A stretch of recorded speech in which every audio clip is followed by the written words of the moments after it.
چوتھی زندگی شروع ہو گئی، عالم برزخ۔ وہ زندگی ہے، موت نہیں ہے، اس کو تو سب مانتے ہیں۔ عذاب قبر ہم مانتے ہیں، قرآن سے ثابت ہے۔ بعض لوگ یہ سمجھتے ہیں کہ شاید قرآن میں ذکر نہیں ہے، غلط بات ہے، لیکن میرے پاس زیادہ وقت نہیں ہے۔ برزخ کے اندر زندگی کی ایک کیفیت ہے، اس کے اندر جیسے کہ ہمارے یہاں بڑی ویسے چھڑ گئی ہیں۔ حضور کی زندگی کیسی ہے؟ آیا ایسی ہے جیسے دنیا میں تھی یا اس سے کچھ مختلف ہے؟ تو میں کہا کرتا ہوں دنیا کی زندگی تو اتنی اچھی زندگی نہیں ہے، حضور کو جو زندگی ہے عالم برزخ میں، اس کا تو ہم تصور بھی نہیں کر سکتے۔ اس عالم برزخ میں کہا گیا شہداء کو وَلَا تَقُولُوا لِمَن يُقْتَلُ فِي سَبِيلِ اللَّهِ أَمْوَاتٌ بَلْ أَحْيَاءٌ وَلَٰكِن لَا تَشْعُرُونَ۔ اللہ کی راہ میں شہید ہو جانے والوں کو اموات مت کہو، مردہ مت کہو، زندہ ہے، تمہیں اس کا شعور نہیں۔ ہمیں شہداء کی زندگی کا شعور نہیں، پھر صدیقین اوپر ہے، پھر انبیاء ان کے اوپر ہے، پھر رسول ان کے اوپر ہے، سب سے اوپر سید المرسلین ہے۔ کیا زندگی ہوگی، ہم کیا تصور کر سکتے ہیں؟ ما لا عین رأت ولا اذن سمعت ما خطر علی قلب بشر۔ بہرحال پھر یہ چوتھی زندگی آ گئی، پھر آئے گا، پھر سور پھونکا جائے گا، اور پھر فَإِذَا هُمْ قِيَامٌ يَنظُرُونَ، تو سب زندہ ہو کر دوبارہ کھڑے ہو جائیں گے۔ وہ یوم القیامہ ہوگا، کھڑے ہونے کا دن، اور اس سے ہمارا پانچواں دور شروع ہو جائے گا، حیات اخروی۔ اچھا، حیات اخروی کے بارے میں ہمارا کیا ایمان ہے؟ کیا وہ کبھی ختم ہونے والی ہے؟ وہ تو ابدی ہے۔ فَإِنَّهَا لَجَنَّةٌ أَبَدًا أَوْ لَنَارٌ أَبَدًا۔ یہ پوری زندگی تو زندگی کتنی بڑی ہو گئی۔ تو اسے پیمانہ امروز و فردا سے نہ ناپ، جام نام پہم دواں ہر دم جواں ہے زندگی۔ البتہ ایک کام کیا کیا ہے اللہ نے، یہ جو دو موتوں کے درمیان زندگی آئی ہے، پہلی موت جو کہ ہم عالم ارواح سے، اس کے بعد سلا دیے گئے، موت آ گئی نا، پھر اللہ نے زندہ کیا۔ پھر جو ہماری موت آنے والی ہے، میری اور آپ کی، ان دو موتوں کے درمیان ایک زندگی کا حصہ کٹ گیا اس میں سے۔ یہ لمبا پروسیس، وہاں سے وہاں تک، مبدأ و معاد، انا للہ و انا الیہ راجعون، اس میں یہ چھوٹا سا ہماری زندگی میں سے حصہ کاٹ کر اسے ایک امتحانی وقفہ بنایا گیا۔ خلق الموت والحیات لیبلوکم ایکم احسن عملا۔ اس نے زندگی اور موتیں تخلیق کی ہیں تاکہ تمہیں آزمائے کہ کون ہے تم میں سے اچھے عمل کرنے والے۔ یہ امتحانی، اس کو بھی اقبال نے خوب کہا ہے، ملزم ہستی سے تو ابرا ہے مانند حباب، اس زیاں خانے میں تیرا امتحان ہے زندگی۔ اب امتحان 3 گھنٹے کا بھی ہوتا ہے تو وہ 30 سال کا بھی ہو سکتا ہے۔ یہ تو ایک کوانٹیٹیو ایلیمنٹ ہوا، امتحان ہے، ٹیسٹنگ از ٹیسٹنگ۔ یہ حیات دنیاوی امتحان ہے، ملزم ہستی سے تو ابرا ہے مانند حباب، اس زیاں خانے میں تیرا امتحان ہے زندگی۔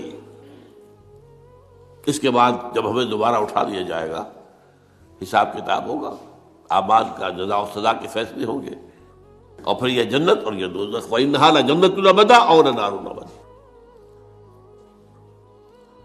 یہ حیات ایک ایمان باللہ اور ایمان بالآخرہ، ایمان بالآخرہ کے ضمن میں پورے حیات انسانی کا ایک تصور جو ہے سامنے لانا ضروری ہے۔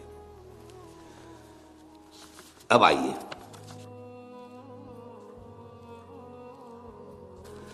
میں نے کہا تھا تخلیق کے بارے میں کچھ باتیں آپ کو بتاؤں گا۔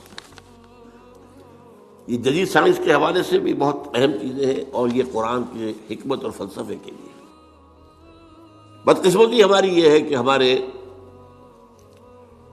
جو فلسفی مسلمان ہوئے، ابن سینا ہو، فارابی ہو، کندی ہو، جو متکلمین ہوئے جنہوں نے عقل سے کام لے کر قرآن کی تفسیریں کی ہیں، امام راغب میں بہت بڑے مقام پر ہیں، اور ہیں بہت ہیں، کچھ صوفی مزاج صوفی ہے، فلسفی ہے، ان سب نے اپنی زیادہ تر گفتگو کا دار و مدار یونانی حکماء اور فلاسفہ کی بات پر رکھی ہے۔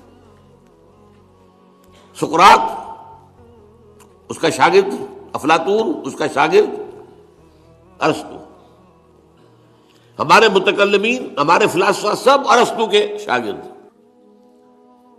ہمارے صوفیہ اکثر و بیشتر افلاطون اور پروٹائنس فلاطینوس ان کے شاگرد۔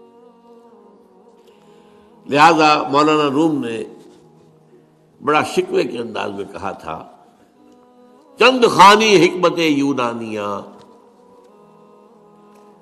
تم کب تک یونانیوں کی حکمت پڑھتے رہو گے، یونانیوں کا فلسفہ پڑھتے رہو گے، یونانیوں کی میٹا فزکس، یونانیوں کی منطق؟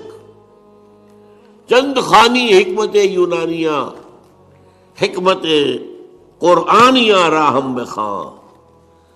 کبھی ذرا قرآن مجید میں جو حکمت دی گئی ہے، جو فلسفہ دیا گیا ہے، جو حقائق بیان کیے گئے، کبھی ان پر توجہ کرو۔ اللہ تعالیٰ توفیق دے۔ میری دلی آرزو ہوگی کہ آپ میں سے جو ذہین لوگ ہیں، ظاہر بات ہے کہ یہ میدان ہر شخص کا نہیں ہے، حضور صلی اللہ علیہ وسلم کا جو افرادی انفرادی سطح پر انقلاب برپا کرنے کا پروسیس ہے، 4 الفاظ ہیں اس میں ٹاپ پر آتا ہے حکمت۔ یتلو علیہم آیاتہ یزکیہم ویعلمہم الکتاب والحکمہ۔ حکمہ یہ تعلیم محمدی صلی اللہ علیہ وسلم، تربیت نبوی صلی اللہ علیہ وسلم، اس کی سب سے اونچی منزل ہے تعلیم حکمت۔ تو ظاہر بات ہے کہ ہر شخص اس کا اہل نہیں ہوتا۔ یہ اللہ تعالیٰ نے ظاہر بات ہے سب کو ایک جیسا نہیں بنایا ہے، جسمانی قوتوں کے اعتبار سے بھی فرق و تفاوت ہے، ذہنی صلاحیتوں کے اعتبار سے بھی فرق و تفاوت ہے۔ جن لوگوں کے اندر یہ فلسفہ اور حکمت کا ذوق ہو وہ اس معاملے میں آئیں، سوچیں، پڑھیں۔ میری یہ چند باتیں ہو سکتا ہے کہ ان کے لیے چشم کشا ثابت۔ وہ کتاب اس وقت میری جو ہے ایجاد و ابداع عالم، وہ آؤٹ آف پرنٹ ہے، موجود نہیں ہے، انشاءاللہ جلدی ہی پرنٹ کروا لیں گے دوبارہ۔ دیکھیے تخلیق کا مرحلہ اول عالم امر ہے، اللہ کا ایک حکم کن، انما امرہ اذا اراد شیئا ان یقول کن فیکون۔ اس کن سے ایک نور پیدا ہوا ہے، ویری سٹل، لطیف، حرارت کوئی نہیں، خلق نور۔ یہ نور اللہ، یہ پہلی شے ہے جو پیدا ہوئی ہے۔ حکم ایک کن، یہ عالم امر ہے۔ اس نور سے پیدا کیے گئی تمام ارواح انسانیہ، تمام ملائکہ۔ ملائکہ کے بارے میں حدیث موجود ہے، قرآن مجید میں ذکر نہیں ہے، حدیث میں ہے۔ حضرت عائشہ رضی اللہ تعالی عنہ سے مسلم شریف کی روایت ہے کہ ان اللہ خلق الملائکہ من نور۔ یہ عالم امر ہے پہلے جو پیدا کیا گیا ہے، ایک نور، بسیط نور، لطیف نور۔ اس نور سے ارواح انسانیہ، انہی میں ایک روح محمدی بھی تھی نا، جس کو نور محمدی بھی کہا جا سکتا ہے۔ یہ لفظ جو ہمارے یہاں کہا جاتا ہے نور محمدی، نور اس لیے کہ روح نورانی ہے، ملائکہ نورانی ہے، اللہ نے فرشتوں کو نور سے پیدا کیا۔ اچھا، اب اس تخلیق کا دوسرا مرحلہ آیا۔ یہ پہلی تخلیق جو میٹا فزیکل ورلڈ کی ہے، دوسری تخلیق ہے فزیکل ورلڈ، ایک اور امر کن، اور اس سے ایک بگ بینگ پیدا ہوا، یہاں سے سائنس شروع ہوتی ہے۔ اس لیے کہ وہ جو پہلا معاملہ ہے وہ سائنس کے دائرے سے باہر کا ہے، ارواح ہو، ملائکہ ہو، اس سائنس کے دائرے سے باہر۔ وہ عالم امر ہے، یہ عالم خلق شروع ہوا ہے اب۔ اور عالم خلق اور عالم امر میں ایک بڑا بنیادی فرق جان لیجئے۔ عالم امر میں اللہ کے کسی حکم کے تعمیل میں کوئی لمحہ صرف نہیں ہوتا، کن فیکون، کن فیکون۔ نو ٹائم ایلیمنٹ. یہی وجہ ہے فرشتے کو عرش سے زمین تک آنے میں کوئی وقت نہیں لگتا، روح کو بھی کوئی وقت نہیں لگتا. یہ بیانڈ دس فزیکل ورلڈ ہے نا. تو میٹا فزیکل ورلڈ کا تعلق ہے ان کا، یہ عالم امر سے ہے. امر میں وقت نہیں لگے گا قطعاً، خلق میں وقت لگے گا لازماً. آم کی گٹھلی ہے، آم کا پودا بننے میں 5-6 سال لگ جائیں گے. رحم مادر میں حمل ٹھہر گیا ہے، بچے کے پورے بننے میں 9 مہینے لگیں گے، ٹائم لگے گا. اٹس خلق. قرآن کہتا ہے ہم نے آسمان زمین 6 دن میں پیدا کیے، ٹائم لگا کہ نہیں لگا؟ تو یہ امر ہے وہ پہلا، جس میں کہ کیا ہے 3 چیزیں ہیں. اللہ کا نور جو بہت لطیف ہے، وہ خزانہ ہے، اسی سے بنی ارواح انسان کی، اس سے بنے فرشتے. اور چوتھی چیز نوٹ کیجئے، وہی بھی عالم امر سے متعلق ہے، اس لیے کہ وہ ایک کمیونیکیشن ہے بٹوین روح انسانی یا روح نبوی اور الروح القدس. جبرائیل کون ہے؟ فرشتہ. روح محمدی یہ بھی نوری، وہ بھی نوری. یہ ان دونوں کا کمیونیکیشن ہے وہی. لہذا اس کا تعلق بھی عالم خلق سے نہیں ہے، عالم امر سے. بہت پیارا شعر کہیں کہا ہے، کس کیفیت میں کہا ہے میں نہیں سمجھ سکتا. نغمہ وہی ہے نغمہ کہ جس کو روح سنے اور روح سنائے. روح محمدی نے سنا ہے، اس کان سے نہیں سنا حضور نے. یہ نوٹ کر دیجئے، کبھی پڑھیے حقیقت وحی نامی کتاب مولانا سعید احمد اکبر آبادی کی. وحی کی حقیقت کیا ہے؟ وہی براہ راست قلب پر جاتی ہے، اس کان کے واسطے سے نہیں جاتی.